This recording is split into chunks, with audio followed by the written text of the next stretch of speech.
বিভিন্ন দেশের সরকার প্রধান টেলিফোনে এবং শুভেচ্ছা বার্তা পাঠিয়ে আমাকে অভিনন্দন জানিয়েছেন। বিভিন্ন দেশের রাষ্ট্রদূত এবং হাই কমিশনার বৃন্দ আমার সাথে সাক্ষাৎ করে দ্বিপাক্ষিক সহযোগিতা বৃদ্ধির আশ্বাস দিয়েছেন। আমার অনুরোধে সংযুক্ত আরব আমিরাতের 57 জন বাংলাদেশি যারা ফ্যাসিবাদ বিরোধী বিক্ষোভে অংশগ্রহণ করা বিভিন্ন মেয়াদে কারাদণ্ডে দণ্ডিত হয়েছিলেন তাদের সাধারণ ক্ষমা ঘোষণা করেছেন সে দেশের সরকার। ইতিমধ্যে তাদের কয়েকজন দেশে ফিরে এসেছেন।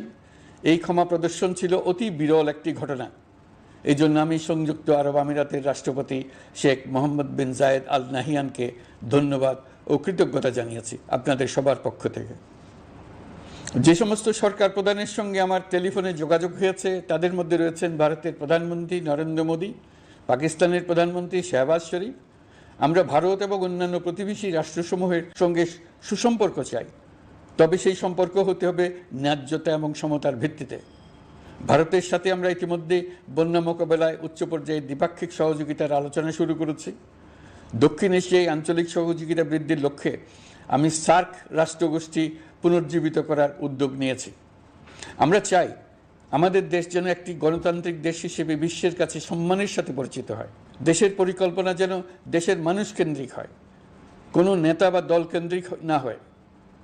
আমরা স্বৈরাচারী হাসিনা সরকারের অহেতুক কোটি কোটি টাকা ব্যয়ের প্রকল্প বাস্তবায়িত হতে দেখেছি, যেগুলো কখনোই দেশের মানুষের জন্য ছিল না, বরং এর সাথে জড়িত ছিল কুৎসিত আমিত্ব এবং বিশাল আকারের চুরি।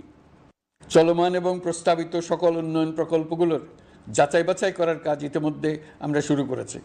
প্রকল্প বাস্তবায়নের পর্যায় বিবেচনা করে বাকি কাজে ব্যয়ের সাশ্রয় এমনকি প্রয়োজন মতে তা বাতিল করার কথা বিবেচনা করা হবে। দেশের মানুষকে আর ফাঁকি দেওয়া চলবে না। কর্মসংস্থান তৈরি করবে এমন প্রকল্পগুলোকে আমরা অগ্রাধিকার দেব। লুটপাট ও পাচার হয়ে যাওয়া অর্থ ফিরিয়ে আনার উদ্যোগ আমরা নিয়েছি। আর্থিক খাতে শৃঙ্খলা ফিরিয়ে আনতে একটা ব্যাংকিং কমিশনও গঠন করার উদ্যোগ নেওয়া হয়েছে। বিভিন্ন ব্যাংকের পরিচালনা পরিষদ পুনর্গঠন করা হয়েছে। ব্যাংকিং খাতে এই এক মাসে বিরাট পরিবর্তন এসেছে, আপনারা নিশ্চয়ই সেটা লক্ষ্য করেছেন। আমরা এই খাতে নিয়ম নীতি প্রতিষ্ঠা করতে পেরেছি। আরও অনেক কাজ বাকি রয়ে গেছে। প্রথম মাসের কাজ হিসেবে শুধু প্রধান কাজগুলো করেছি, তার সঙ্গে রয়েছে আরও অনেক পরবর্তী কাজ।